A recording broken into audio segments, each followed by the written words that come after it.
राधिका कोणतं पुस्तक वाचणार आहेस आज? ऐका मी साहित्य बोलते.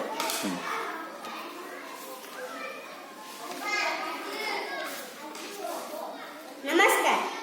वय मी साहित्य बोलते. तुमचा संग बोलाय आली या. काय चुकलं मागलं तर माफ करा. माझा जन्म झाला नायगावात. सातारा जिल्ह्यामध्ये खंडाळा तालुका हाय. त्या खंडाळा तालुक्यातलंच एक खेड नायगाव. त्या खेड्यातल्या खंडोजी नवसाहेब पाटलांची म्या थोरकी लेक सावित्रा. बारकी असताना म्या लई करामती होती. कुठं चिंचा पाड, बोरं पाड, झाडा चढ, चिखलात खेळ असा उद्योग चालायचा. 4 वर्षांची झाले तेव्हा आई म्हणाले, भाकर टाकायची, आता मोठी झाली नव. बारकी असताना म्या एकदा शिरवाळला बाजाराला गेले होते. चालत पायात चप्पल बी नव्हती. बरोबरीच्या पोरी दमून गेल्या. माझी मैत्रीण माझ्याकडे बघायची आणि मला सारखी म्हणायची, सावित्रा अजून किती चालायचंय. म्या तेव्हाच तिला सांगून टाकलं, एवढं चाललीस नाही तर दमलीस. अजून लय चालायचंय हाय. चालताना दमायचं नसतं आणि बाईच्या जातीला तर लय चालावं लागतं, नुसतं चालावं लागतं. आणि त्या एवढ्या लहान वयातच पुण्याच्या ज्योतिबासंग माझं लग्न झालं. आता 18 वर्षाचा कायदा नव्हता तेव्हा. बारक्या असतानाच पोरींची लग्न व्हायची. मी ज्योतिबासनी शेठची म्हणायचे. वय आमच्या शेठजीनं होतं ते आणि या संग माझा संसार सुरू झाला. आमच्या शेठजी लय भडक डोक्याचं. समाज सुधारण करण्यापायी लय त्रास करून घ्यायचं. दिवसभर राबायचं आणि रातभर लिहायचं. मला बी शिकवायला लागलं.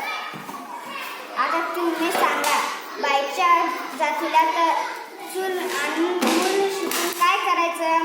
पण नाही, आमच्या शेठजीचं वाटायचं या चुलतीनं सूर्य उगाला पाहिजे. आमच्या शेठजीनं मला पासून शिकवलं. नुसतं शिकवलंच नाही, त्या मुलीच्या शाळेत मास्तरीनं बी केलं. मी मास्तरीन म्हणून शाळेत जाया निघाली तर लोकांनी दगड मारली, शेणकाला फेकला. पण म्या बी घाबरली नाही. घरातून जाताना एक लुगडं नेसायची आणि शाळेत गेल्यावर दुसरं. आमचं शेठजी मला सारखं सांगायचं, बाल्य बापाच्या दारात तारुण्यपतीच्या कोंडमाऱ्यात आणि वार्धक्य मुलांच्या डरकावण्यात कारणी लावायचं नाही. सावित्रा नाही, बाईची ही अवस्था बदलायलाच पाहिजे. आणि ती बदलायची असेल तर स्त्री बदलणं गरजेचं आहे. कारण एक पुरुष शिकला तर तो एकटा शहाणा होतो, पण एक स्त्री शिकली तर अवघं कुटुंब शहाणं होतं. आमच्या शेठजी असंच काहीतरी सांगत राहायचं आणि मला बी बळ द्यायचं. प्रत्येक आदर्श पुरुषांच्या पाठीमागे एक स्त्री असते असे लोक म्हणतात, पण प्रत्येक आदर्श स्त्रियांच्या पाठीमागे एक पुरुष असतो. हे बी आपण ध्यानात घेतलं पाहिजे. आमच्या शेठजीने जशी मला साथ दिली तशी तुम्ही बी तुमच्या घरात साथ दिली पाहिजे.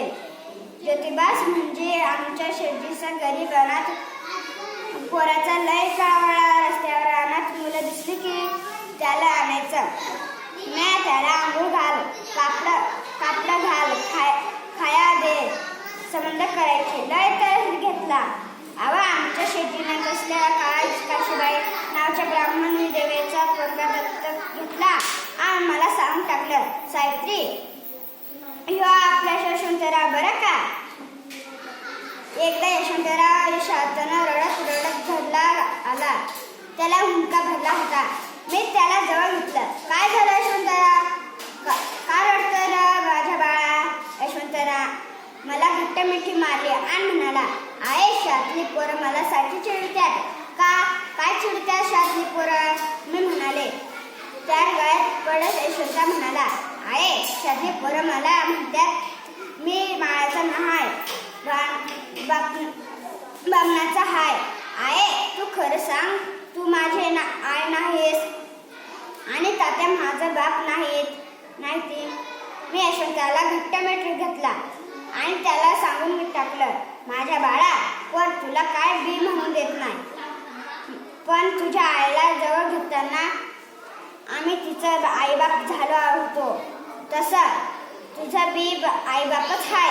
अरे हो, समाज कवा चांगलं आणि वाईटाला वाईट म्हणतो का?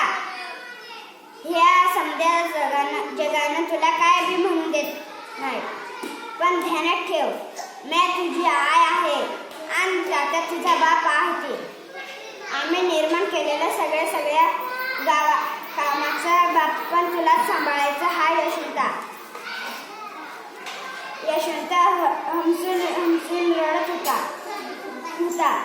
मी त्याला समजावताना माझ्या खुशीत दिलगला होता. मी त्याला समजावलं, यशवंता, माझ्या बाळ 9 दिवस 9 महिने पोटात वाढून जन्माला घालते. तीच बाई फक्त लेकराची आई नसते, आईच्या मायाने जवळ घेते. ती जगातली प्रत्येक स्त्री त्या लेकराची माय असते. बाळा, यशवंताला जे कळायचं ते कळलं. हाच यशवंत पुढं डॉक्टर झाला. त्याच्या साथीत समाजासाठी धावला. आमचं शेटजी लय धाडसी होतं, म्हणून तर त्याने बडं केलं आणि याच्या युद्ध लढलं. शेतकऱ्याचा आसूड हा ग्रंथ लिहिला. त्याच्या संग मी बी कविता लिहायला लागली. आमचं शेटजी मला सारखं सांगायचं, जे करंजले गांजले त्याशी म्हणे जो आपले, तोची साध ओळखावा, देव त्याची जाणावा. पण जगात असं कोणी बी वागत नाही. शिकल्यावर लय मोठी ताकद येते, हे मला शेटजीनेच शिकवलं. म्हणून आज मी तुम्हाला सांगायला आल्या, तुम्ही बी शिका, लय मोठं व्हा. पोरी बाळांना शिकवा, ध्यानात घ्या. 6व्या वर्षापासून 14व्या वर्षापर्यंत मुलं शाळेत आलं पाहिजे. नुसतं घेऊन कामच नाही, ते शिकले पाहिजे आणि शाळेत ते टिकले पाहिजे. शिकून शहाणं मोठं झालं पाहिजे.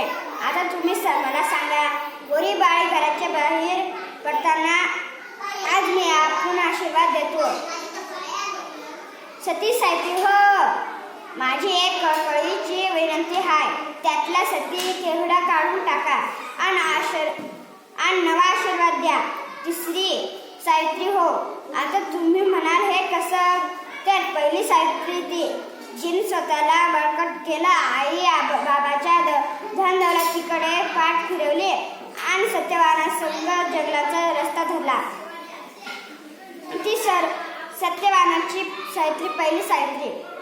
दुसरी सावित्री नायगावच्या खंडोजी नवसे पाटलांची पोरगी आणि महात्मा ज्योतिबा फुल्यांची बायको सावित्रीबाई ज्योतिबा फुले. आता तुम्ही म्हणाल तिसरी सावित्री कोण? तुम्हीच की तिसरी सावित्री. तुमच्या घराघरांच्या जन्माला आलेला बहीण, मुलगी, पत्नी कुठल्या नात्याने सावित्री तुमच्या अवतीभोवतीच वावरत आहे. माझं संबंधाने एक सांगणं आहे, तुमच्या घरातल्या सावित्रीबाईला मोठी करा, लय शिकवा. चिकुल आणि शेणा माझीचा काळ आता राहिला नाही. माणसं दगड बी मारत नाहीत, तेव्हा एक करा. झोपेच्या सोंगातनं आता जाग व्हा. विचाराची पेटती मशाल पोरी बाळीच्या हाती द्या. त्यांना चाला शिकवा आणि चालताना थकता पाया शिकवा. तुमच्या मधनं पुन्हा एकदा सावित्रीचा ज्योतिबा फुल्यांचा जन्म होऊ द्या. बस, बाकी काय मागत नाही.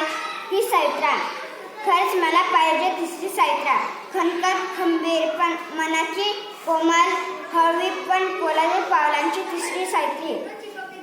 सगळ्या जाती एकत्र येऊन समाजाची प्रगती करूया. स्त्री आणि पुरुष असा भेद नष्ट करूया. घराघरांतील थोडा मोठ्याच्या कष्टाची जाण ठेवूया. त्याचा आशीर्वाद घेऊया. समाजासाठी आम्ही धडपडलो, यातना सोसल्या. आता तुमच्या पिढीला साकडं घालायला आली ही सावित्रा. घर हसत ठेवा, आपल्या शेजार जपा, शाळेत जा, शिका. समाज, गाव, जिल्हा, राज्य, देश आपला आहे असं प्रत्येकीला वाटू द्या.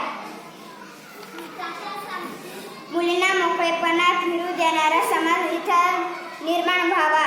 इतकं सांगायला आली ही सावित्रा. काळजी घ्या पोरींनो, निघते मी आता, लय वेळ झाला.